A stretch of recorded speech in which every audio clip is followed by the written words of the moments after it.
Mbola mikatona ny sisy tany Madagasikara ka nisidina fampodiana ny tanindrazana ihany no azo ampidirana olona avy any ivelany eto Madagasikara.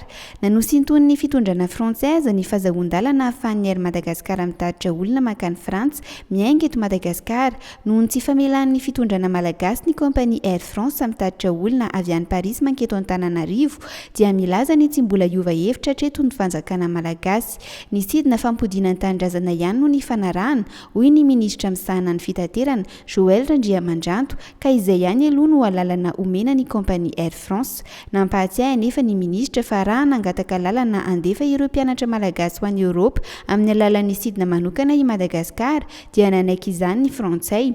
Tsy ny fanarahana mihitsy hoy izy ny fahafahana mitondra mpandeha avy any Eoropa na hotakalo ny fahafahan'ny Air Madagasikara mitatitra mpianatra avy eto Madagasikara azy. Efa amam-bolana maro ihany koa no namelana ny Frantsay ikarakara sidina mampody ny teratany hoy hatrany ny ministry ny fitaterana sy ny fizahatany ary ny famantarana ny toetrandro. Tamin'ny volana Aprily no efa nisy ny sidina nampody teratany Frantsay tavela teto Madagasikara ary fiaramanidina foana tsy nitondra mpandeha hatrany no tonga naka ireo teratany Frantsay sy Eoropeanina ireo. Tamin'ny volana Aogositra kosa vao nisy ny sidina mitatitra ny teratany malagasy tavela tany Frantsa.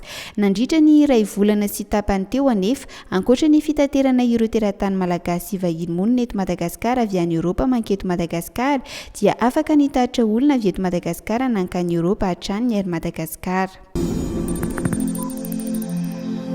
Nanamafy ny ben'ny tanàna Antananarivo Nainandriatsitohaina nandritra ny fandaharana manokana no karakarain'ny tanàna Antananarivo niaraka tamina fahitalavitra vitsivitsy fa tsy maintsy foanana ny fifanarahana nataon'ny komina Antananarivo renivohitra sy ny Easy Park. Na izany aza nefa hoy izy dia tsy foanana velively ny fandoavan'ny fiarakodia vola isaky ny mijanona amin'ny toeram-pijanonana ho an'ny daholobe izy ireny.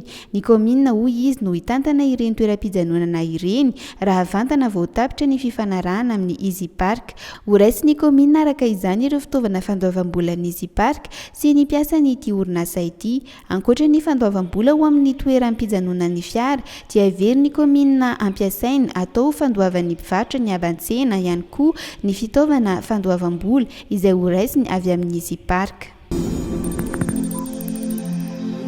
450 peysan no isan'ireo tranga voamarina fa mitondra ny tsy mikaretina coronavirus avy any Orombe raha nitatitra nataon'ny profesora Anta Maria Daniel Volontine.